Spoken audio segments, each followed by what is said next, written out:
நீட்ட வந்தா ஒழிச்சிருவேன், நீட்ட வந்தா அழிச்சிருவேன், ஆட்சிக்கு வந்தவனே ரத்து செய்யறது நீட்டதான், அப்படி இப்படின்னு கதையெல்லாம் விடாம கல்விய மாநில பட்டியல சேர்க்கணும்னு சொன்னதோட மட்டும் இல்லாம அதுக்கு ஒரு இடைக்கால தீர்வை சொன்ன நமக்கு கொள்கை இல்லையா? சமத்துவம் சம வாய்ப்புன்னு ரொம்ப ஸ்ட்ராங்கா சொன்ன நமக்கு கொள்கை இல்லையா? இப்படி கொள்கையை வெறும் பேச்சில மட்டுமே பேசிக்கிட்டு எல்லா கொள்கையும் அண்டர் கிரவுண்ட்ல அடக்கி வச்சுக்கிட்டு என்னவோ இவங்களுக்கு மட்டும்தான் எல்லா கொள்கையும் குத்தகைக்கு எடுத்த மாதிரி. இவங்க கொள்கையே கொள்ளை தானே. இப்ப கூட கரூரை பத்தி பேசுவேன்னு எதிர்பார்த்திருப்பாங்க, அத நான் கொஞ்சம் அப்புறமா பேசுறேன். பட் இப்போ நம்மளுடைய விஷன் என்னன்னு சொல்லணும்னு நான் கொஞ்சம் ஆசைப்படுறேன். நம்ம ஆட்சிக்கு வந்தா அது என்ன வந்தா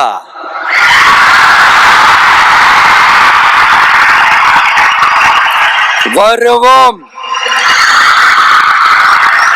மக்கள் கண்டிப்பா நம்மளை வர வைப்பாங்க.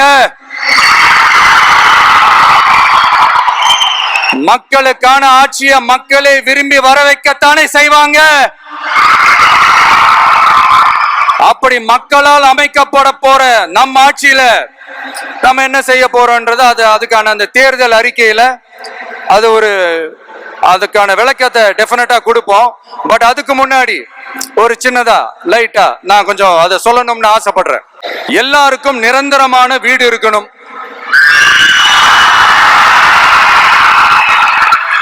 ஒவ்வொரு வீட்டுக்கும் ஒரு மோட்டார் சைக்கிள் வாகனம் உறுதியா இருக்கணும். காரும் தான் லட்சியம். அதுக்கான வசதி வாய்ப்பை உருவாக்குற அளவுக்கு பொருளாதார வளர்ச்சிக்கு வழியை உண்டாக்கணும். ஒவ்வொரு வீட்டில் இருக்கிற ஒவ்வொருத்தரும் மினிமம் டிகிரி படிச்சிருக்கணும்.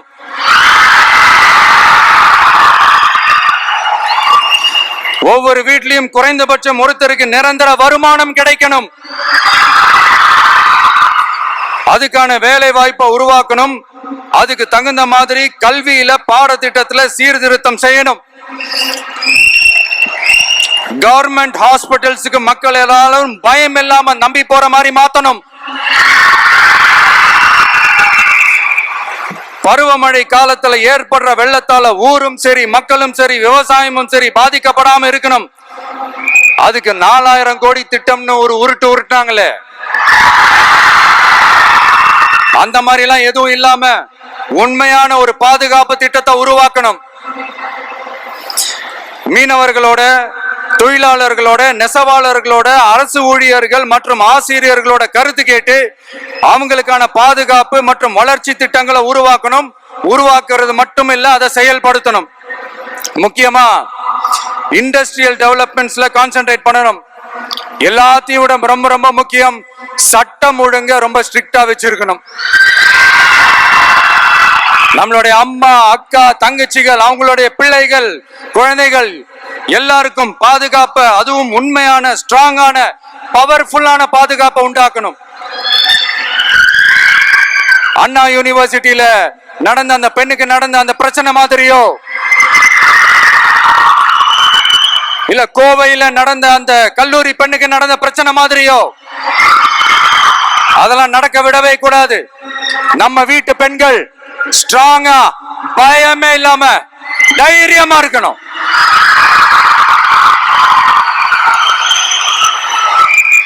இதை எப்படி செயல்படுத்த போறோன்றது முன்னாடி சொன்ன மாதிரி நம்மளுடைய தேர்தல் அறிக்கையில அதுக்கான விளக்கத்தை ரொம்ப டீட்டெயில்டா கொடுப்போம்.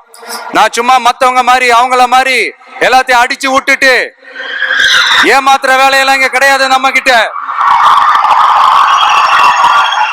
நான் மறுபடியும் சொல்றேன், நம்ம அரசியலுக்கு வந்தது உங்களுக்கு நல்லது நல்லது நல்லது மட்டுமே செய்யறது தான். எங்களுக்கு வேற எந்த அஜெண்டாவும் கிடையாது.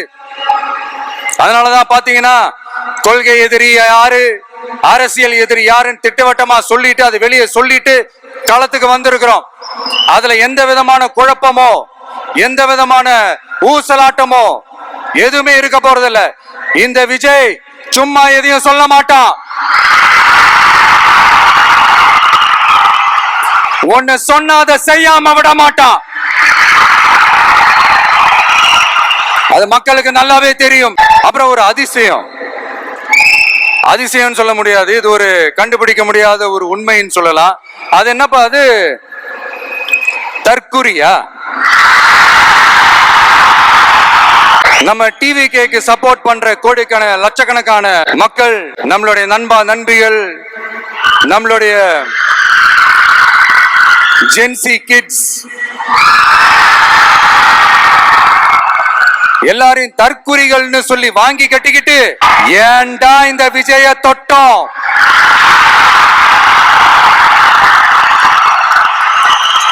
ஏன்டா விஜய் கூட இருக்கிற அந்த மக்களை தொட்டோம் நினைச்சு நினைச்சு நினைச்சு ஃபீல் பண்ண போறீங்க.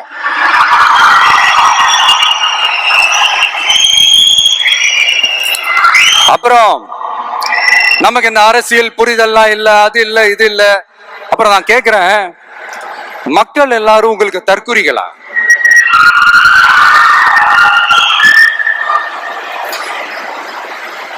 அதே மக்களோட ஓட்டு வாங்க போற நாம தற்குறிகள்னா, அப்ப இவ்வளவு நாள் அதே மக்கள் கிட்ட இருந்தானே நீங்க ஓட்டு வாங்கிட்டு இருந்தீங்க. அப்ப நீங்க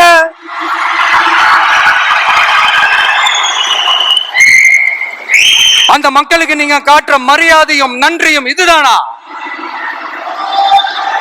ஒண்ணு மட்டும் சொல்றேன், எழுதி வச்சுக்கோங்க. இந்த தற்குறி தற்குறின்னு சொல்றீங்கல்ல, இந்த தற்குறிகள்லாம் ஒன்னா சேர்ந்துதான் வாழ்நாள் பூரா விடையை கண்டுபிடிக்காத முடியாத அளவுக்கு உங்க அரசியலே ஒரு கேள்விக்குறியாக்க போறாங்க. இவங்கெல்லாம் யாரும் இங்க தற்குறிகள்லாம் கிடையாது. இவங்க எல்லாரும் தமிழ்நாட்டு அரசியலோட ஆச்சரியக்குறி. இவங்க எல்லாரும் தமிழ்நாட்டு அரசியலோட அந்த மாற்றத்திற்கான அறிகுறி. சும்மா லாஜிக்கே இல்லாம தற்குறி தற்குறி.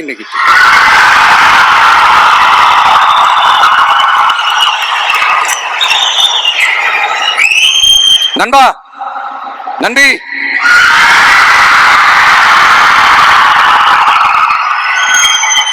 எல்லா மேடையிலும் ரிப்பீட்டடா ஒரு விஷயம் நான் சொல்லுவேன்ல, இப்ப நீங்க சொல்லுங்க.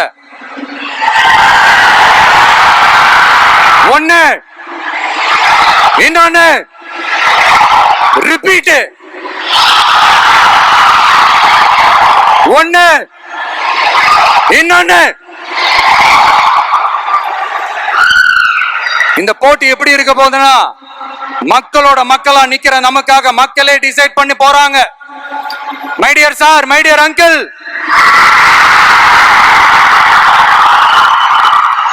ஆல்ரெடி டிசைட் பண்ணியாச்சு. கான்பிடென்டா இருக்க மக்களே, நல்லதே நடக்கும், வெற்றி நிச்சயம். மீண்டும் சந்திக்கும் வரை நன்றி, வணக்கம்.